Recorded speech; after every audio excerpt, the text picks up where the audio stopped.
bienvenue dans l'émission Parole de femmes. Toute la semaine, nous serons avec le pasteur Marcel Bongo. J'en perds déjà mes mots, tellement je suis contente.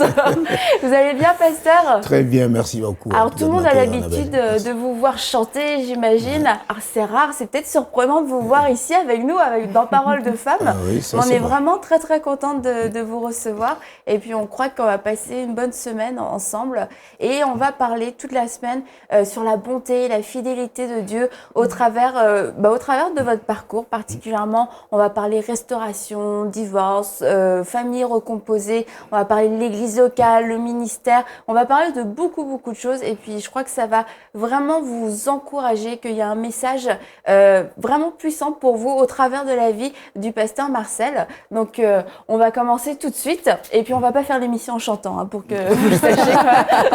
Ça sera pas une comédie musicale? Non, le pasteur a refusé. Ce serait bien une comédie musicale, mais bon, on se reprendra. On n'en est pas là. La prochaine fois. Ah ouais, bah, c'est vous qui le ferez. Hein, mais... donc on va parler aujourd'hui de la fidélité de Dieu, de la bonté de Dieu, parce que on a toutes reçu des promesses ici, déjà dans notre Bible, mais on a aussi reçu des paroles spécifiques. Et puis quelquefois on voit que il peut y avoir un petit délai aussi pour que ça s'accomplisse. Et vous, pasteur, comment est-ce que vous avez su que vous étiez appelé au ministère de la louange? Est-ce que vous aviez reçu une parole? Est-ce que vous avez vu quelqu'un, vous êtes dit je veux faire ça un jour? Il faut dire que depuis mon enfance déjà, même, j'étais encore très jeune. Bon, je suis né d'une famille chrétienne, évidemment. Mes parents, donc par obligation même, nous poussaient vraiment à aller toujours à l'église, au culte, dans les cultes. Mais c'est à l'âge de 9 ans où vraiment quelque chose s'est passé dans ma vie, où j'avais été visité par le Seigneur justement au travers d'une vision de la gloire de Dieu, où j'ai vu les anges chanter. À 9 ans. À 9 ans. Et à partir de ce moment-là, c'est vrai que ça a été un déclic, le déclic qui s'est produit en moi pour me faire comprendre que j'avais ce don, ce talent que Dieu m'avait donné, quoi, la musique et tout ça, le talent artistique, mais qui englobe un peu tout, quoi, tout dedans, c'est-à-dire chanter, écrire des chants, composer, tout ça. Et ça s'est passé déjà à cette époque-là, à l'âge de 9 ans. Mais c'est bien plus tard que... Oui, voilà, c'est à quel moment que vous êtes vraiment entré dans le ministère de la louange? C'est à l'âge de 13 ans. Ah bah, il faut passer. C'est passé 4 ans. 35 ans.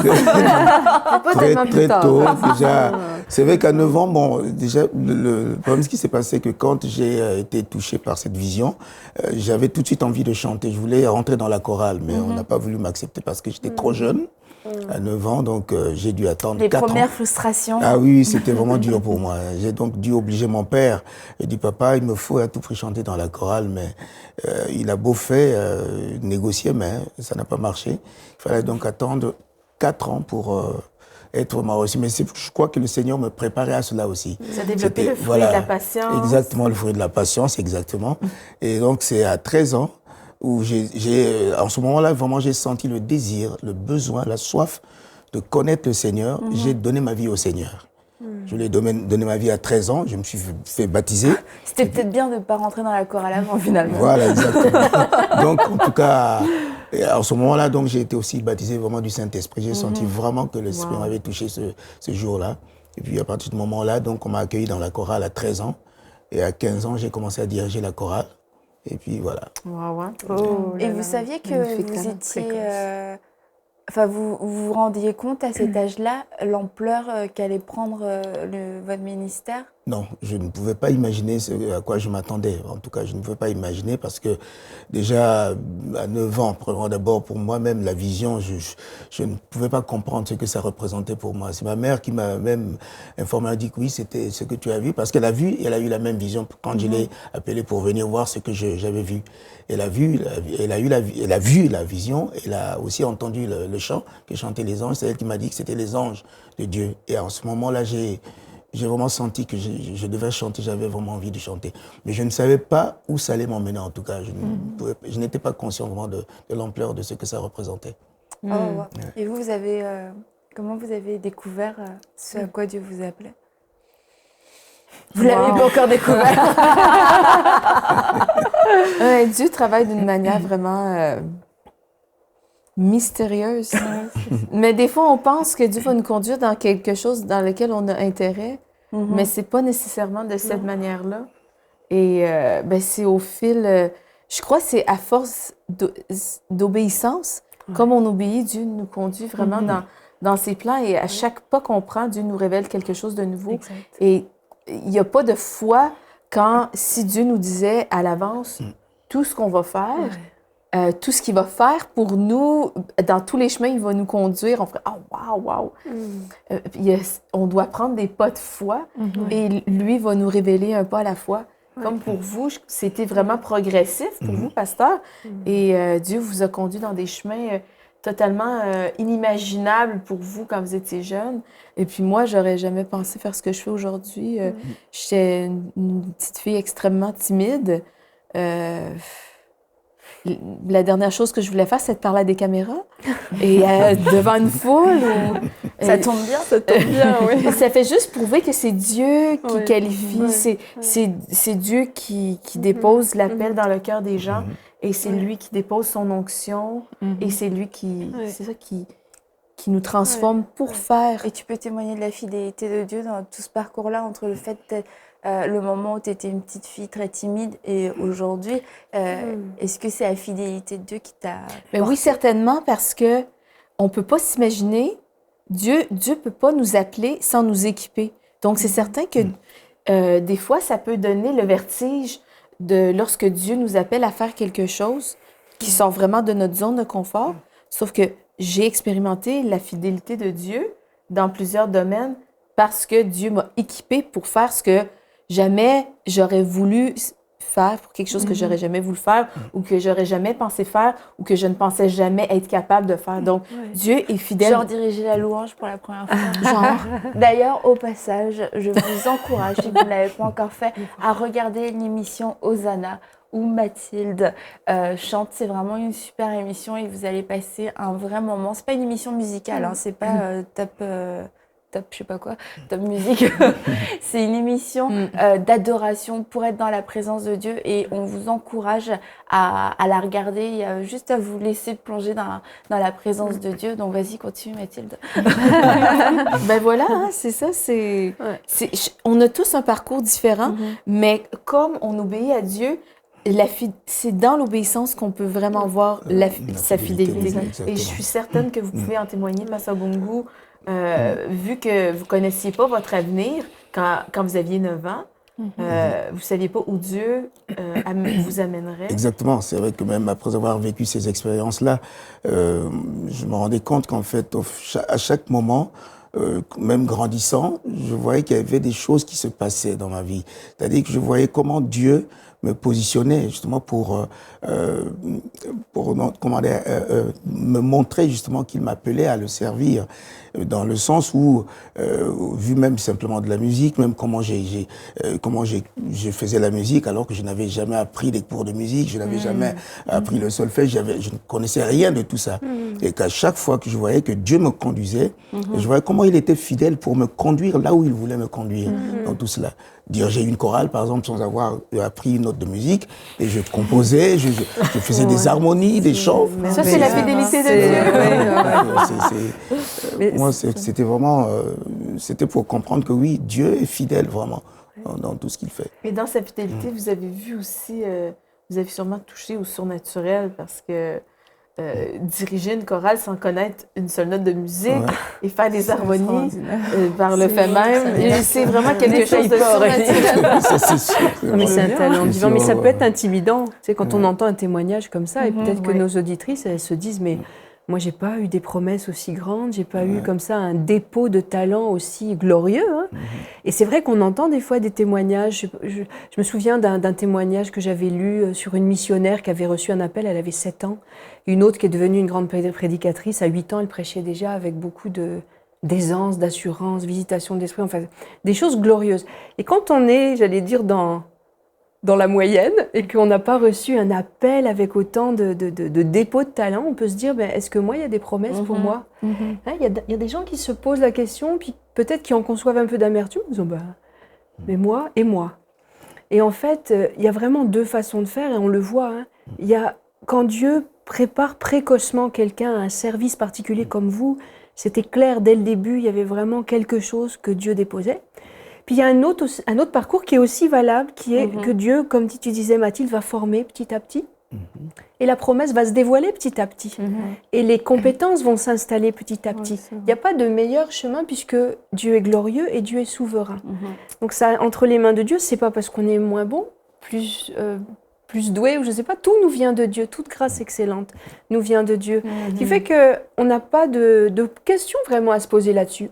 Comme tu disais, on prend comme ça vient, parce que Dieu est souverain dans notre vie, et chaque pas qu'on fait, on va le faire avec obéissance, avec un cœur disposé à l'aimer, à lui obéir. Et puis même des fois, à notre insu, il y a des choses qui vont s'installer dans notre vie, des talents qui vont se développer, des compétences que Dieu va utiliser plus tard. Donc il n'y a pas... Dieu est un Dieu de variété. Il n'y a pas un chemin. Il n'y a pas un chemin. De faire. Ah, si, il n'y a qu'un seul chemin, c'est Jésus. Mais il y a une façon de faire. Voilà. Dieu est pas pris dans un moule. Tu dis, ça me fait penser à mon histoire. Je vous ai déjà partagé ça ici, je pense. Après, moi, j'ai suivi un cours quand je faisais l'école biblique qui s'appelait Découvrir son appel et accomplir sa destinée. Moi, j'étais j'avais fait des masters dans un domaine. Et après le cours, je suis rentrée chez moi, j'ai médité sur le cours et j'ai vu que je devais travailler dans une chaîne de télé.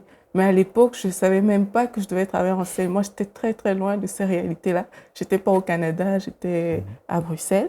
Et là, j'ai changé tout, j'ai laissé tomber toutes mes études que j'avais fait avant et je me suis orientée dans une école de réalisation audiovisuelle. Et là, j'ai eu tellement de problèmes sur ce parcours-là, j'ai eu vraiment trop de problèmes. Et moi, je me disais, mais je voulais juste suivre mon appel parce que je pensais que, voilà, à une saison dans ma vie, j'allais être dans une chaîne de télé. Mais moi, je pensais à une grande chaîne de télé du Luxembourg que je ne veux pas citer. Je ne veux pas citer. Je pensais à ça, mais c'était pas ça forcément le plan de Dieu. Et après, j'ai juste vu les choses se faire au fil du temps, au point où je me retrouve ici, en train de travailler dans une chaîne de télé. Mais à l'époque, franchement, j'étais très, très loin de ces réalités-là. Mais Dieu m'a conduit pas à pas. Je suis totalement dans ma zone d'inconfort parce que c'est des choses que je ne maîtrise pas forcément. Ça n'avait pas forcément créé à mes diplômes. J'ai juste eu des formations. C'est surtout les gens qui étaient ici qui sont un peu déstabilisés. Il y a ça aussi. Mais je pense que c'est comme ça que Dieu nous amène, en fait. Dieu a des promesses vraiment générales qu'il a disposées pour tout le monde. Et Dieu aussi a des promesses spécifiques qui s'attachent à chaque individu. On connaît les promesses générales de Dieu, elles sont dans la Bible. On sait ce qui s'est passé à la croix, on le sait, c'est des choses que Dieu nous a acquises et qui font partie, qu'on le veuille ou pas, de notre quotidien. C'est à nous d'accepter ces choses, de les prendre avec nous pour être tout simplement libérés et aussi de chercher à entendre la voix de Dieu pour nos vies. Comme vous avez dit, vous aviez eu un don, vous avez eu une vision, mais moi, j'ai jamais eu de vision qui me montrait, voilà, j'ai juste médité après un cours et puis il y a une pensée dominante qui est venue, c'était il faut que tu t'orientes dans la réalisation audiovisuelle et c'est ce que j'ai fait. Donc je pense vraiment que il y a les promesses de Dieu, déjà c'est pour tout le monde. La Bible nous dit que Dieu a donné son Fils afin que tous soient sauvés. C'est vraiment pour nous tous. Et maintenant il y a le côté spécifique où on décide d'entendre Dieu nous parler par rapport à notre destinée, par rapport au plan qu'il a prévu pour nous. Et ça fait la différence dans une vie, je pense. Mais c'est vrai qu'en fait, même quand je parlais du fait d'avoir été dans d'avoir vécu plutôt cette vision d'enfance, et chemin faisant, grandissant, je commençais à me rendre compte de la portée et de la grandeur même, hein, de ce que Dieu avait mis en moi. Parce que je voyais ce qui se passait autour de moi. Je voyais comment les gens étaient impactés déjà par ça. Et à un moment, il y a des moments même, ça me faisait même peur parce que je me dis, bon, pourquoi moi, pourquoi pas d'autres et tout ça. Donc on se rend bien compte qu'il y a quelque chose de spécifique que Dieu a mis en vous. Et même quand Dieu vous choisit, il il vous donne l'onction qui va avec ce qu'il a mis en vous. Et c'est ça qui fait la différence. Mais maintenant, c'est la façon d'entretenir l'onction, cette onction-là que Dieu a mis en vous, pour que cela puisse perdurer par la suite. C'est vrai qu'après, dans le parcours, il y a des moments où, quelquefois, des croche-pattes et tout ça, qu'il vient vous faire, pour faire dévier de la trajectoire.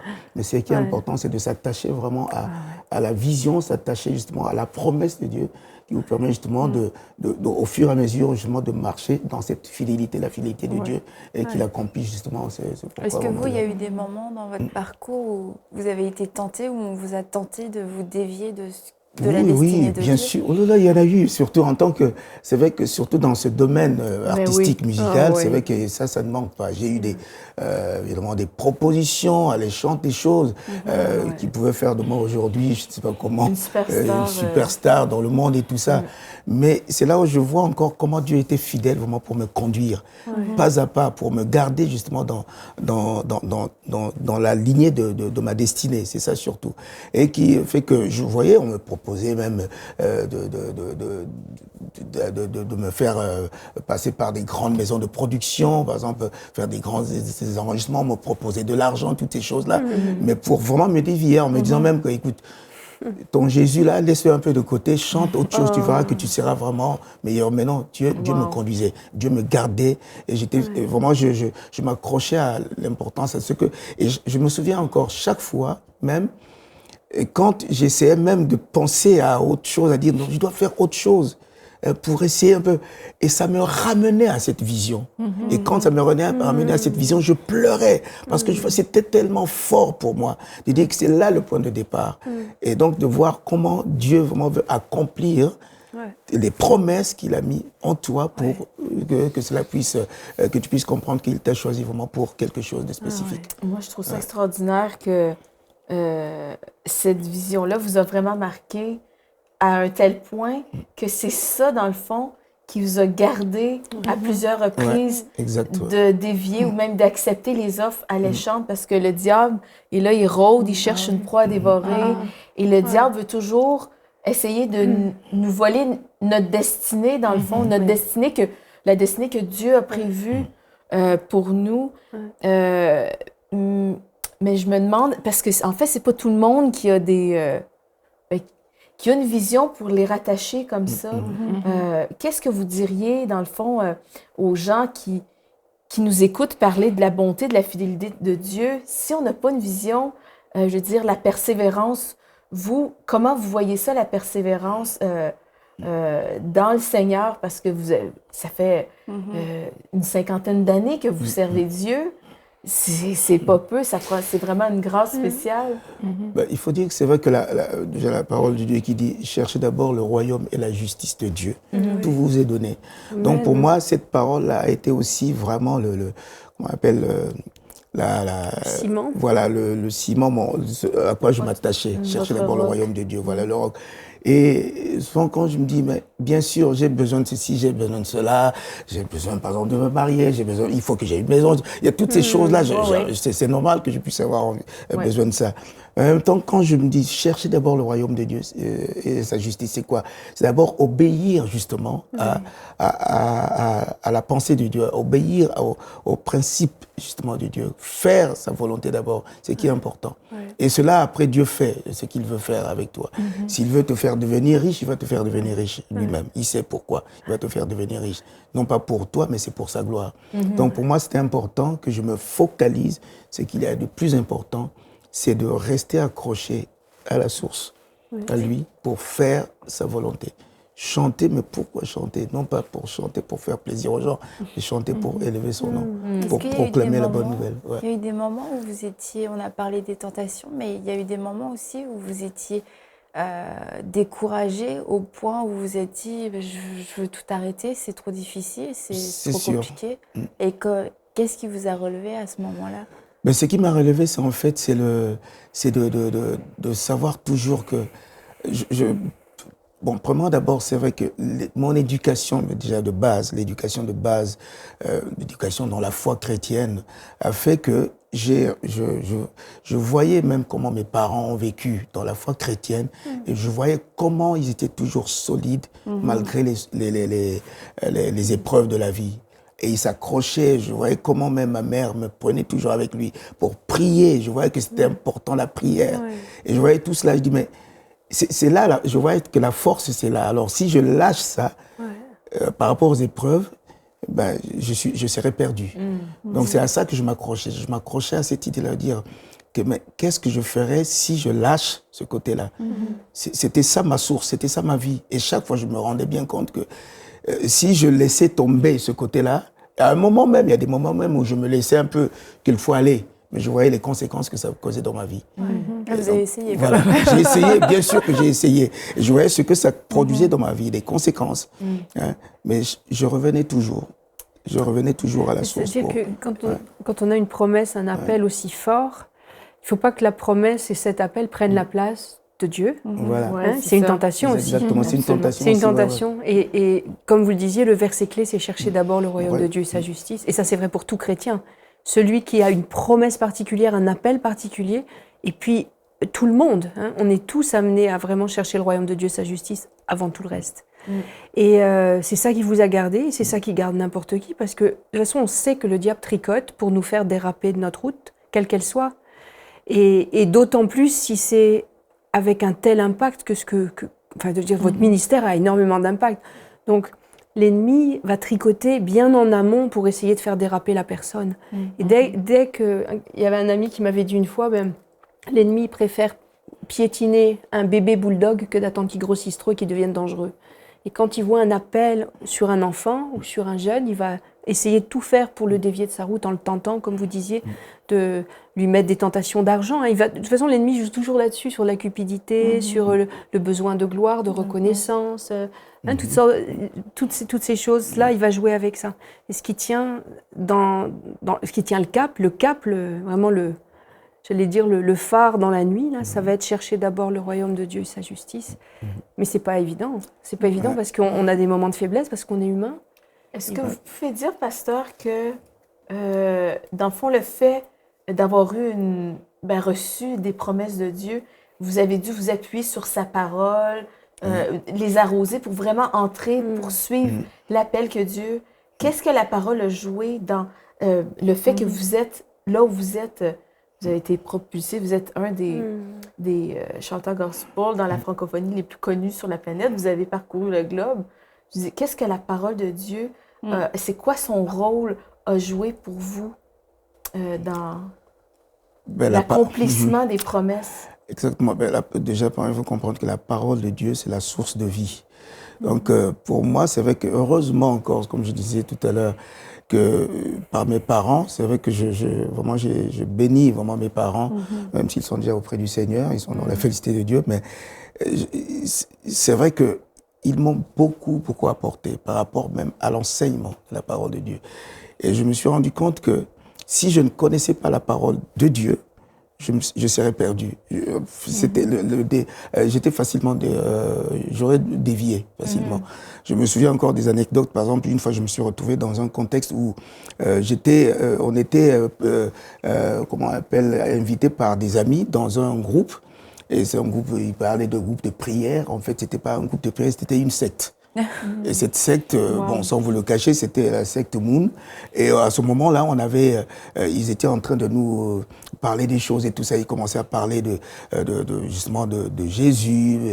Oui, Jésus, c'était le premier Adam, mais qui a échoué parce il fallait puis qu'il meure sur la croix. Donc des choses comme ça. Alors moi, je connaissais la parole de Dieu. J'ai dit, mais comment la parole de Dieu dit ceci, qu'il est venu donner sa vie pour l'humanité. Donc, il a sacrifié sa vie. Donc, pour moi, c'était ça, rien d'autre. Donc, ce que je pouvais entendre ailleurs... Vous ne pouviez pas croire un autre Jésus. Je ne pouvais pas croire un autre Jésus. Jésus a sacrifié sa vie pour moi, je lui ai donné ma vie. Donc, c'est à cette parole que je m'accrochais. Donc, pour moi, c'était ça l'importance, que cette parole ancrée en moi, c'est celle-là qui était vraiment ma force, qui faisait ma force. C'est merveilleux. Et qu'avec ça, je me suis attaché à la parole de Dieu qui me conduisait jour après jour. Malgré, je sais qu'il y a eu des moments de chute et tout ça, mais la parole relevait toujours. Et c'est ça qui était important. Et c'est la fidélité de Dieu aussi. Oui. C'est imprégné aussi dans sa parole. Voilà, exactement. Ouais, Dieu est bon, n'est-ce pas? La parole, c'est la vie. La parole, c'est la source de vie. Donc, c'est vrai que...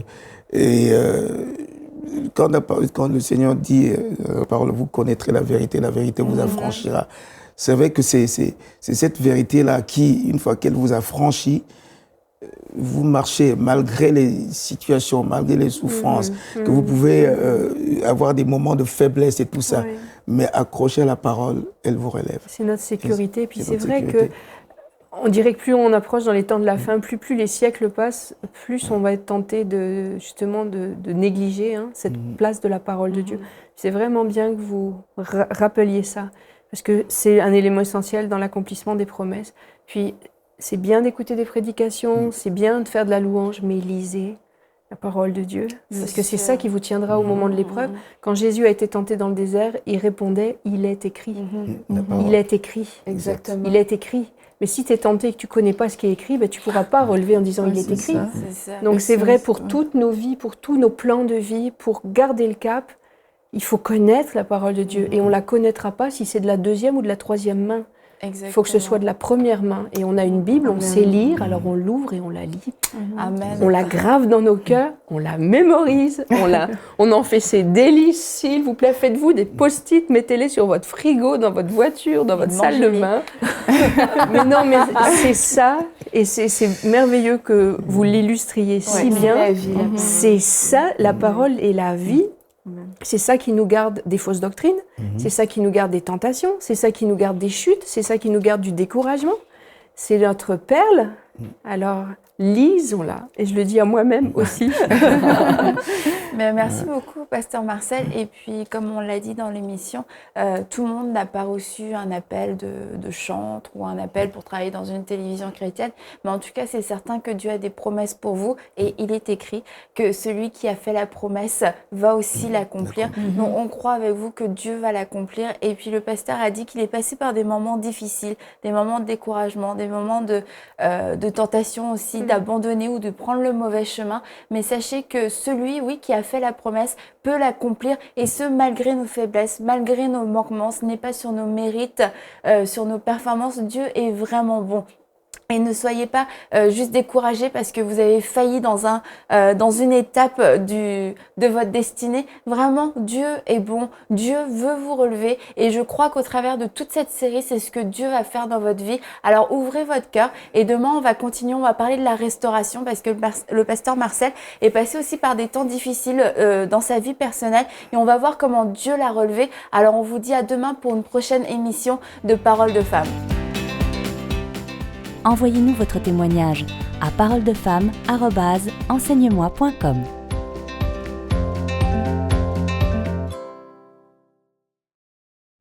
Cette émission est rendue possible grâce au précieux soutien des partenaires d'Enseigne-moi Canal International.